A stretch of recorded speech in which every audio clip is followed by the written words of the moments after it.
I'm here with Abs Hassanali, former ULU trustee and Heythrop graduate. I'm here to ask you a few questions on behalf of the Line newspaper.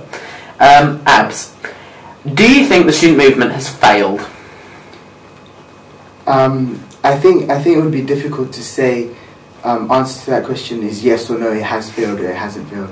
I think there was a lot of good things about it, but then there were a lot of bad things as well that happened about it. In terms of good things, the cause and the rise of the movement, it took surprise of everyone, most notably the students, with the threat of privatization to the education sector.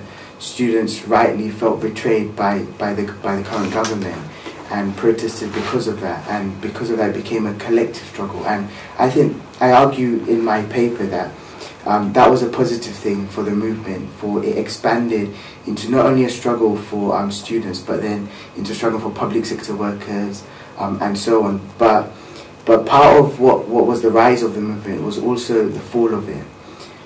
When it became a struggle for workers in general, the focus shifted from it being a student movement just on tuition fees and then it being a student movement on anti-war marches, on other protests for NHS workers and public sector workers.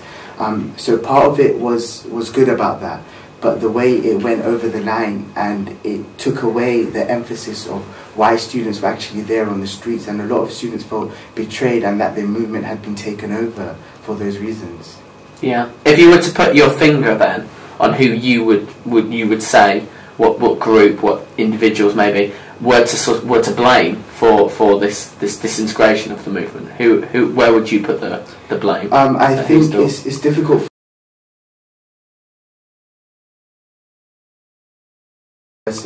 I think we all failed. Everyone who was involved in the movement as a group, whoever allowed it to become from this emphasis to be shifted. I think on one camp, if you were to say, on one camp you got almost the NUS Aaron Porter's camp, which betrayed students by not standing up for them as much as they could have almost, and that almost condemned student protest. And then the other camp you got the Claire Solomon camp almost, which betrayed students as well, in the sense that it condoned violence almost to an extent, and it made this movement into some sort of creed for revolution. Yeah. As you've pointed out, the affiliation with ULU, where do you think that ULU has changed irreparably around these campaigns? Do you think it has damaged ULU as an institution? Where do you see ULU going? Is my question. If anything, it's put ULU into the spotlight, which has in many cases been a positive thing. When I arrived at Trustee a couple of years ago, in my first term, ULU was almost unknown, especially in this college. But now we've almost put ourselves on the map, and ULU has become a campaigning union, which has been a good thing. In many ways, along with the student movement, it's not been too healthy in the way it's dealt with some matters, but becoming a campaigning union that fights for students is in most cases a positive SU. Yeah. As Heythrop's highest office holder at the University of London Union, we've seen in the last 2 years, including yourself, 2 people fail to get positions within the University of London Union executive. The President, Vice President, London Student Editor. Why is it that Heythrop is failing to get the sabbatical positions at ULU? Heythrop is running for the sabbatical positions at ULU. I think that you've got to take that side of it as well. Not many small and specialist colleges do have candidates that run, and that was my election. That was the mandate I was running on, the experience that I had as a trustee, of me knowing the entire building, of everyone there. And the fact that I wanted to make the point put forward that small and specialist colleges do matter, they can make a difference, and that was the argument I was trying to put across when I ran for trustee, and when I ran for vice president. I just thought at times that we could have handled the elections better, in the sense that some of the wrong questions were being asked, and it almost lost sight of what this election was about. And the election should have been about the student movement, perhaps, more emphasis on that, more emphasis on what students do care about, like accommodation, housing, work, living wage, the facilities that ULU provide. And we almost lost sight of that issue by focusing on other international positions. Why then do you believe personally you lost your election for Vice President? The other candidate ran a much better campaign. The winning candidate ran a much better campaign, and he was well worthy of winning. So you've got to hand him credit for doing that. I just think at times that we as a group could have handled the elections better in terms of how we went about it, and the questions that were being asked were not always the right questions. Yeah. You've seen quite a lot of, as a trustee for 2 years, you've seen quite a lot of big student names come and go in the president, vice president seats up at ULU. What would be your opinion then of Claire Solomon, who was the president when you first started, and what would be your opinion of Raj later as president? Yeah, so I've had the privilege of working with Raj and Sean this year, and last term with Claire and Victoria. Both of them didn't get on. I think everyone knows that. Raj and Sean didn't get on. I just felt that Raj and Sean this year could both have done a lot more for students. I feel at times they lost sight of the bigger picture with their personal issues getting in the way. In comparison to Victoria and Claire, who I worked with, they didn't get on either. Probably more so than Raj and Sean, but they did do a lot. Claire with her student movement activities, and Victoria with her work with London citizens and her volunteering campaign. So I think there's a difference that we could take from these two terms. Right.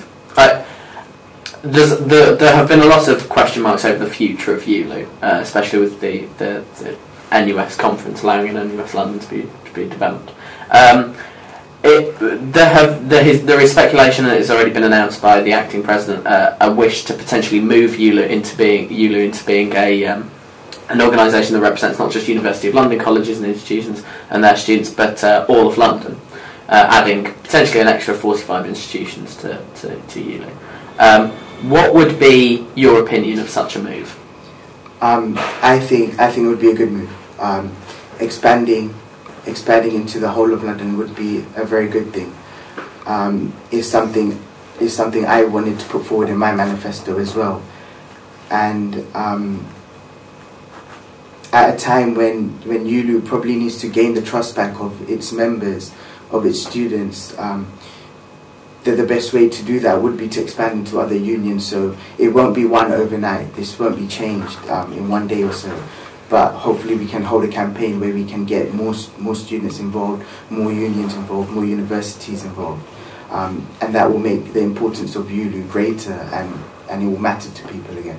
Do you feel as a student though, of a small college that Heythrop's voice within that enormous institution would be in some way lost, that we wouldn't have sabbaticals getting as far, students getting as far to the sabbatical roles as they have done? You could see that, but you could also see it that it will give Heythrop more of a voice if it gets combined, and if it gets together with other small and specialist colleges. I know there's a forum that we've tried to initiate recently, and Heythrop will almost then become merged with other colleges in terms of the way it represents and it voices its concerns, rather than Heythrop being this lone standing body. How would you say then Heythrop on its own has developed as a students' union, the Heythrop Students' Union? How would you say that the Heythrop Students' Union has developed over the time you have been here, and with your experience up at ULU, what would you have done differently? Heythrop's development as a student union has been phenomenal. When I arrived 3 years or so ago, we had no sabbaticals. Now we have 2 sabbaticals. We've had coverage from the BBC. We've had, when I came, no one had ever thought of running for ULU, and we had officers on ULU since then. And that's been all positive changes, that Heythrop has become a voice. People know more about Heythrop. It makes a difference at ULU, at Senate. And we've had 3 amazing, really good presidents who have been able to guide those changes.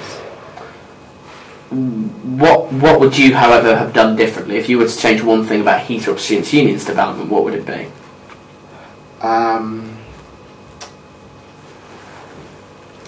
What would I change? Possibly get another candidate running for another SAB or trustee position in this previous election. I think would have given a lot of help to the other Heythrop candidates running as well. Yeah. That would have been a boost for both candidates. What do you see yourself doing now you have finished your time as a student and as an officer up at ULU? Do you have anything on offer? No, I know there's been speculation, firstly, that about there's a president by-election for ULU. I would like to, at this stage, rule myself out of it, that I won't be running. It's difficult to once, having already been there, run for a sub position and not quite got there. It's difficult to make yourself go and do it again. I'm hoping to do a master's, possibly at the University of London. I think there's still some unfinished business to get done. Yeah. Thank you very much, Hassanali. Thank you very much. Thank you very much.